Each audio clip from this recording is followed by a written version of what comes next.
وہ in between disconnect ہو گیا تھا, ان کا کنیکشن ٹھیک نہیں تھا. جی غفور عزیز صاحب.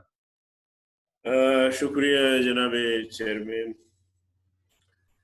میں آپ کے شکریہ کے ساتھ یہ عرض رکھنا چاہتا ہوں, بلکہ پرویز رشید کو سیکنڈ کرتا ہوں.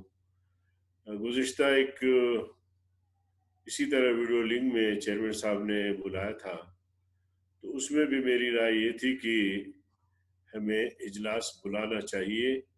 پارلیمنٹ مقننہ اور قانون سازی کے حوالے سے بھی جو ہمارے مشکلات ہے, اس حوالے سے بھی ضروری ہے کہ دونوں ایوانوں کے اجلاس ہونی چاہیے. جو احتیاطی تدابیر ہے وہ ضرور ہونی چاہیے, لیکن مقدرات کو کوئی نہیں ٹال سکتا, مقدرات کو کوئی نہیں ٹال سکتا.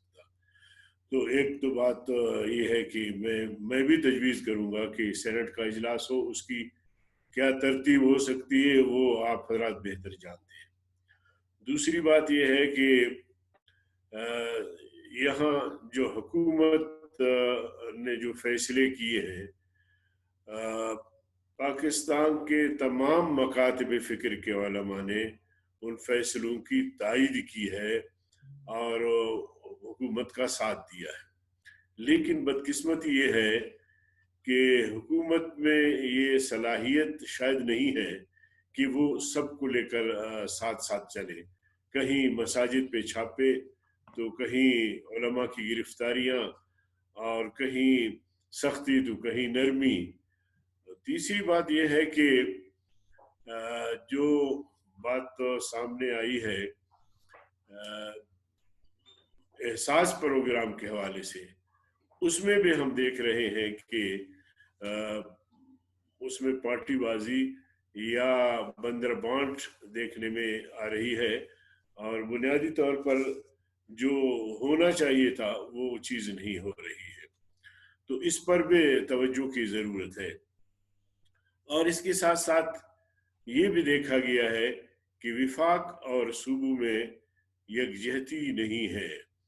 وفاق کہیں لاک ڈاؤن کی بات, سمارٹ لاک ڈاؤن کی بات کرتی ہے, تو کبھی وفاق کہتا ہے کہ جی اگر لاک ڈاؤن کریں گے تو پھر کیا ہوگا, اور سندھ جو ہے وہ اس پر اصرار کر رہا ہے کہ کسی درجے میں ملک بھر میں لاک ڈاؤن ہونی چاہیے تاکہ اس بیماری کو آگے نہ جانے دیا جائے اور اس کو روکا جائے.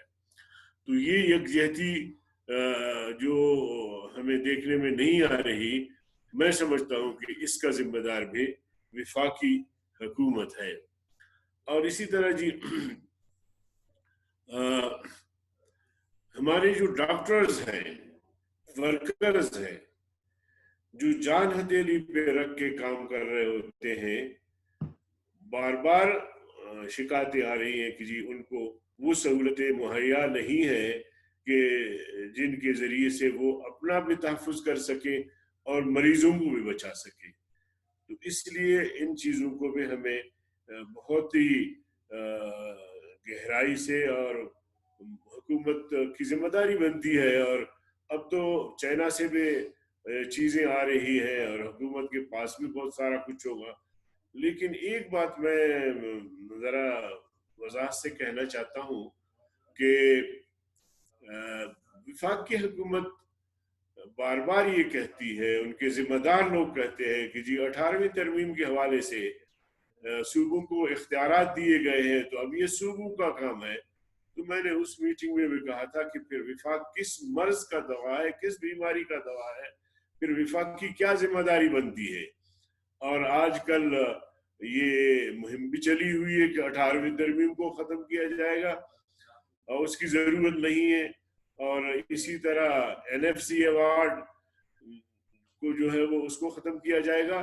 تو جب پارلیمنٹ کا اجلاس نہیں ہوگا, جب ہم اپنا فرض نہیں پورا کریں گے اور یہ کورونا کا فائدہ اٹھا کے اور اس طرح کے اقدامات کرنے جائیں گے, تو ظاہر ہے جی کہ پھر 18ویں ترمیم ہو یا NFC ایوارڈ ہو یا اس طرح کے مسائل ہو, پھر ہم مجبور ہوں گے کہ ایک لاک ڈاؤن حکومت کر رہی ہے تو ایک لاک ڈاؤن پھر ہم سیاسی جماعتیں کریں. تو یہ بالکل بھی نامناسب ہے کہ اس کا غلط فائدہ اٹھا کے جناب چیئرمین اس طرح کی باتیں انہوں نے شروع کی ہے، تو یہ قطعاً بے نامناسب ہے۔ آخر میں چیئرمین صاحب پھر آپ کا شکریہ ادا کرتا ہوں کہ آپ نے یہ کانفرنس، غیر رسمی کانفرنس بلا کے کم از کم جو کوہنمش سیاستدان ہیں ان کی رائے بھی آپ نے لے لی ہے۔ آگے آپ کا چیئرمین کا، اسپیکر کا کام ہے کہ آپ اجلاس بلاتے ہیں، حکومت کا کام ہے کہ وہ آپ کو اجلاس بلانے دیتے ہیں یا نہیں دیتے، مگر دیکھیں ظاہر بالکل بڑے خوبصورت انداز سے پرویز رشید نے اس بات کو آپ کے سامنے رکھا کہ آخر ہماری بھی ذمہ داری بنتی ہے، ہم قوم کے منتخب نمائندے ہیں، اگر اپنی جان بچانے کے لیے ہم بالکل بھی ان چیزوں کو نظر انداز کریں تو میں سمجھتا ہوں کہ تاریخ ہمیں معاف نہیں کرے گی۔ بہت بہت شکریہ آپ کا جناب چیئرمین صاحب۔ تھینک یو غفور حیدری صاحب۔ نیکسٹ ٹائم تھوڑا ایڈوانس میں سب کو انفارمیشن بھی دیں گے، اور یہ get together will continue till the session happens, so we can keep in touch with everybody and get everybody's views. Thank you everyone for joining ji. Thank you sir, thank you. Okay.